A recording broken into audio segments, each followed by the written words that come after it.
Monster Lab. What's up, guys? Senior Researcher Mav is back again, this time with another great monster. I'll give out some good tips along the way too, so follow my lead.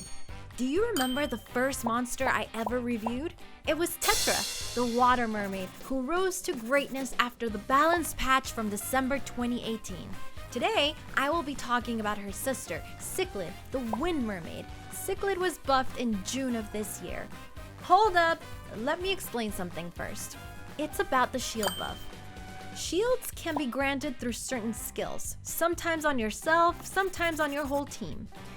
There are cases where a shield is created based on your HP or even the ratio of damage dealt, but some monsters create a shield proportional to their level.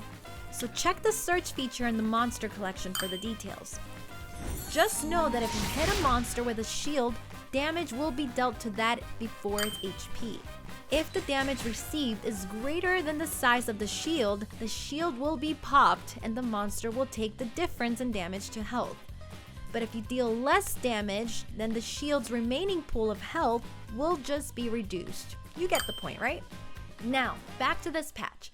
The key takeaways are that she now awakens into 15 speed. And the skill 3 has changed to apply defense break for 2 turns and increase cooldown times by 2 turns with an 80% chance, not 50% chance. Why is the third skill so good? Well, let's take a look. If Cichlid gets first turn, she can use her third skill to strip the opponent's will or shield, apply that defense break, and then sets their skills on cooldown. And let me tell you how good that speed awakening is. These are some commonly seen starters and their base speeds. But look at this. Her base speed used to be 95, but it was increased by 15, making Cichlid the fastest out of this bunch. Let's talk about her other skills. Her second skill, Air Shield, cleanses one target ally and creates a shield equal to 25% of her max HP. She's so cool! She can strip buffs and protect the allies. Lastly, the first skill has a 50% chance to strip buff off one target. So even her most basic skill brings valuable utility. Okay, Rune Recommendation time. Since Cichlid offers strong disruption on turn 1 and she has such a fast base speed, Swift Burns are ideal to get her even faster. Next, high HP and accuracy are recommended, so you can use energy or focus as a potential offset. The longer Cichlid's around, the more she'll be able to support the team and disrupt the enemies. And obviously, the high accuracy synergizes very well with all the checks on her third skill. Now, about the turn order. It's very important that Cichlid moves ahead of other members of your team. With her third skill, she can set up a defense break on the enemy so your damage dealers can focus fire on the weakened target.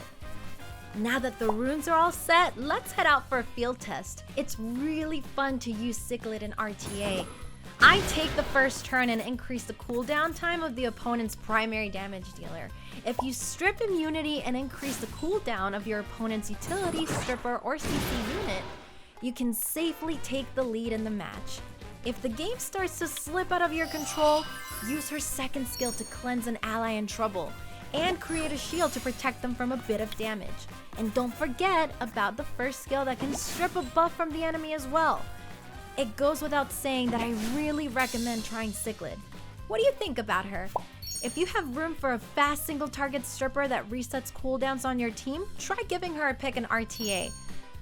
That's all I have for you today, but I'll be back with more exciting research. See you next time at the Monster Lab.